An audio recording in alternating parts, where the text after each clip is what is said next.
हक की लहर, पानी के राजों ने एक लालिफदुरी को इस्लाम की तरफ खींच लिया। अगर मैं आपको बताऊं कि पानी, जो जिंदगी की असल है, ऐसे राज रखता है जो आपके यकीन को बदल सकते हैं। हमारे साथ शामिल हों और देखें कि एक नामवर साइंसदान की हैरान कुन कहानी किस तरह से लालिफदुरी से इस्लाम की तरफ ले गए। ये कहानी है दरियाफ्त, तब्दीली और साइंस और ईमान के उन टूटने वाले रिश्ते की। लंदन के दिल में हंगामा खेज सड़कों और बुलंदो बाला इमारतों के दरमियान डॉक्टर एलेक्स कार्टर साइंसी तहकीक के महाज पर खड़े थे। एक ज़हीन इम्यूनोलॉजिस्ट और पुख्ता लालिफदुरी। एलेक्स की दुनिया मंतिक, सबूत और तजुर्बाती डेटा पर मबनी थी। इनके लिए मजहब माजी की एक यादगार, कमज़ोर जहन रखने वालों के लिए सुकून का जरिया था।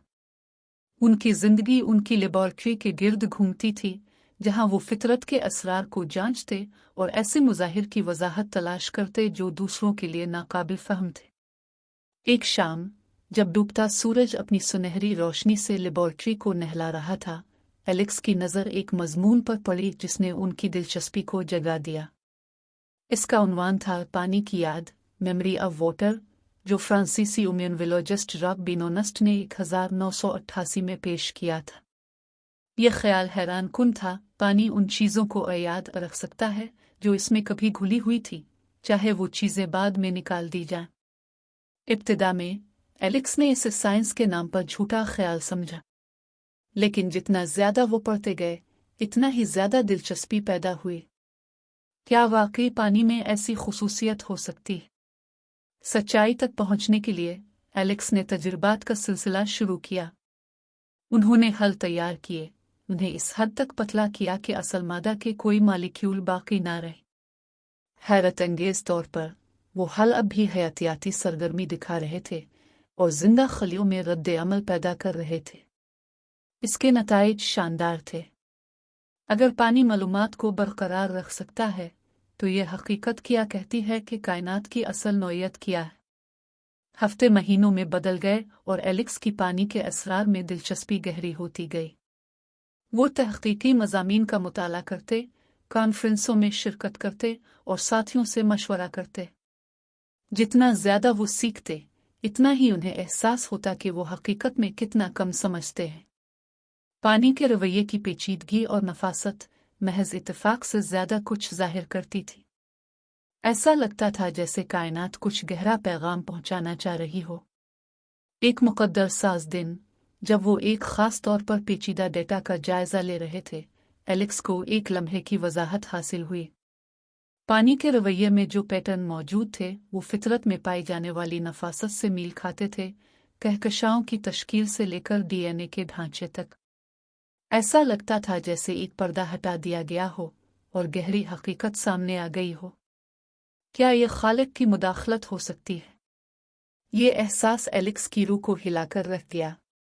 उन्होंने हर चीज पर सवाल करना शुरू किया जो वो पहले यकीन करते थे। क्या ये मुमकिन है कि साइंस और मजहब एक दूसरे के मुतजाद ना हों? क्या ईमान और अक्ल एक साथ चल सकते हैं? उनके जवाब की तलाश ने उन्हें इस्लाम की तालीमात की तरफ रहनुमाई की। इस्लाम की तालीमात में इल्म, गौर व फिक्र और फितरत में खालिक के आसार पर जोर एलेक्स के दिल को गहराई से छू गया। कुरान ने आसमानों और ज़मीन, पानी और पहाड़ों की निशानदेही की है, जो सब इस वाहिद खालिक की तरफ इशारा करते हैं जिसने उन्हें पैदा किया। ये पैगाम उनकी साइंसी दरियाफ्तों के साथ हम आहंग था। महीनों के मुताला और गौर व फिक्र के बाद एलेक्स ने इस्लाम कबूल किया। उन्हें यह समझकर सुकून मिला कि साइंस ईमान के लिए चैलेंज नहीं बल्कि खालिक के काम की कदर करने का जरिया है। उनका सफ़र शक्की से मोमिन तक सिर्फ फिक्री तब्दीली नहीं बल्कि रूहानी बेदारी भी थी। एलेक्स की कहानी दूसरों के लिए रोशनी बन गई। उनके लेक्चर्स और तहरीरें साइंस और रूहानियत के दरमियान पिल कायम करती थीं और बेशुमार अफराद को दोनों के दरमियान हम आहंगी तलाश करने की तहरीक देती थी। उन्होंने एक गहरी हकीकत दरियाफ्त की, इल्म की तलाश दरअसल अलाव की तलाश है। आखिर में एलेक्स ने समझा कि सबसे बड़ी दरियाफ्त पानी की खुसूसियात नहीं बल्कि हर कतरे में खालिक की मौजूदगी का इदराक है। अगर ये कहानी आपके दिल को छू गई तो लाइक, शेयर और सब्सक्राइब करना ना भूलें। बेल आइकन दबाएं ताकि आप कभी भी ऐसी मुतासिर कुन कहानियां न खो जो साइंस और रूहानियत के दरमियान पुल बनाती हैं। हमारे साथ शामिल हों और दरियाफ्त और ईमान के सफ़र पर चलें।